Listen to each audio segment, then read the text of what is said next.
On Sunday, the 25th of August, I had the opportunity to meet David Benatar. Benatar is a South African philosopher best known for his advocacy of anti-natalism, the view that deems procreation to be unethical. If you've been following this channel for long, you'll know that I've had a long-standing interest in anti-natalism, so I wasn't going to miss this opportunity.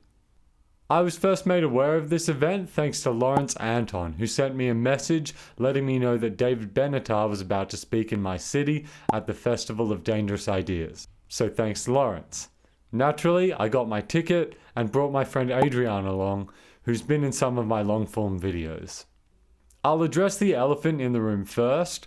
Of course, one of the most mysterious things about Benatar is that he never shows his face. So this was a big motivator for me to see his talk. He's someone who I've literally heard speak for hours on end without ever being able to put a face to the voice. Now, since he is so protective of his privacy, I don't think it would be respectful for me to detail his appearance, but I did think it was something relevant to note. The other, more important motivator was the opportunity for me to ask him some questions. And thankfully, I did get to have a bit of one-on-one conversation with him. At the end of the talk, which by the way was really good, although nothing new, surprisingly it was very comedic actually, with Benatar including a lot of jokes as well as featuring cartoons and memes on his slideshow. There was time for a Q&A. So I stood in the line for this, however, just before I could speak, we ran out of time. Afterwards though, Adrian and I were wondering if maybe it was like a gig where if you hang around for long enough, you can sometimes meet the band. It wasn't looking too hopeful, but just before we were about to go home, we saw he was doing a book signing and lined up. I didn't have a book, but I got him to sign a bookmark that they were giving out for free. So I'll put that up on the screen. You can see his autograph. And I did get to ask him a couple questions. Now, people tend to ask really weak questions with obvious answers, such as, do you just have a chip on your shoulder? So I wanted to ask something a bit more challenging.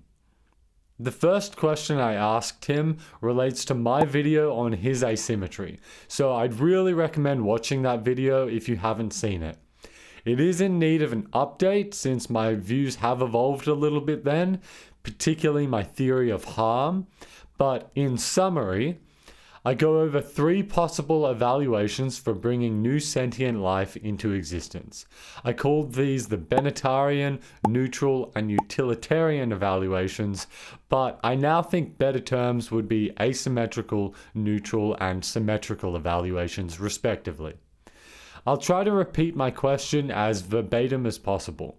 What I asked him was, if somebody evaluates their own preferences and discovers that they are in fact symmetrical, that is, that in scenario A where X exists, they disvalue the pain that X will experience and value the pleasure that X will experience, but in scenario B where X never exists, they value the pain avoided by X, however, they disvalue the pleasure avoided by X, is there any kind of reductio or absurd conclusion they're committed to? This is something that challenged me in the aforementioned video. I basically had to say it was just a difference in values without any kind of reductio, unlike the neutral evaluation, which commits you to saying that it's never preferable to not bring a being into existence, even if they would have a terrible life. Now, his answer was simply yes, and that he goes over numerous attempts to restore symmetry in his book. At the time, I just said I'll have to review those sections, and I've since done so. So, on pages 38 to 39, Benatar assesses the symmetrical evaluation. Paraphrasing to fit my theory of harm, Benatar criticizes the judgment of quadrant 4, saying, if the absence of pleasure in scenario B is bad rather than neutral, then we should have to regret that X did not come into existence. But it is not regrettable. If I were to phrase this argument in formal logic, it could take the form of modus tollens. Premise 1. If quadrant 4 is bad rather than neutral, then it is regrettable that X did not come into existence. That's if P, then Q. Premise 2. It is not the case that it is regrettable that X did not come into existence. That's not Q. Conclusion. Therefore, it is not the case that quadrant 4 is bad rather than neutral. That's not P. Now, taking regrettable to mean able to be against one's preferences, I am not convinced by this argument because I see no reason to accept premise 2. That is that it is not the case that it is regrettable that X did not come into existence.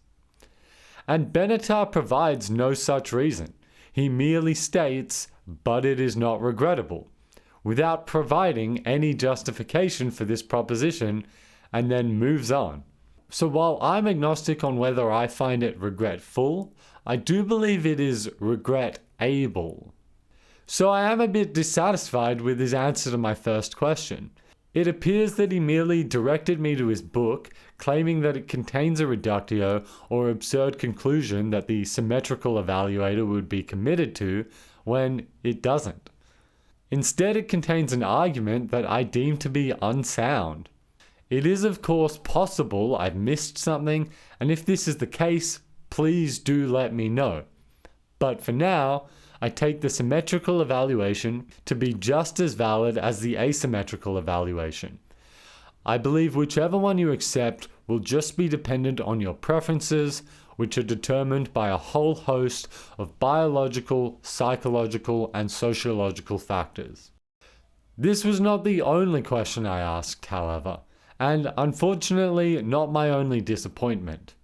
I also asked for a response to the argument from ecological niches. Here is my rendering of the argument. Premise 1. If increasing human population will minimize suffering, then human population should increase. That's if P, then Q. Premise 2. Increasing human population will minimize suffering. That's P. Conclusion. Therefore, human population should increase. That's Q. The argument for premise 2 is premise 1. If increasing human population will reduce wildlife population, then increasing human population will minimize suffering. That's if P, then Q. Premise 2. Increasing human population will reduce wildlife population. That's P. Conclusion. Therefore, increasing human population will minimize suffering. That's Q.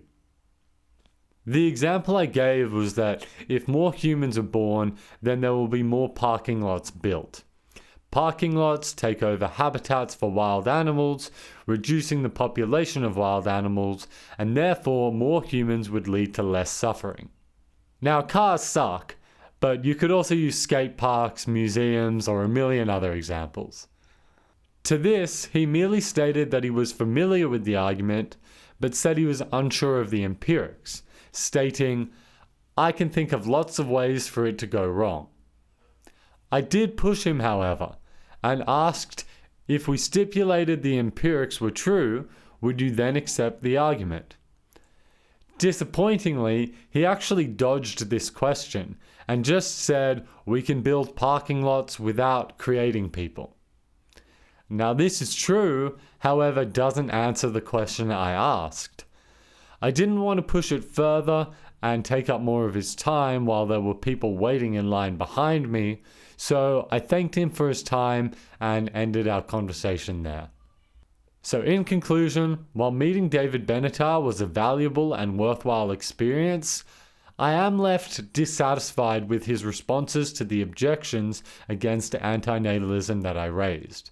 In response to my first question, I don't believe the argument he directed me to in his book is sound, and he flat out didn't respond to my last question.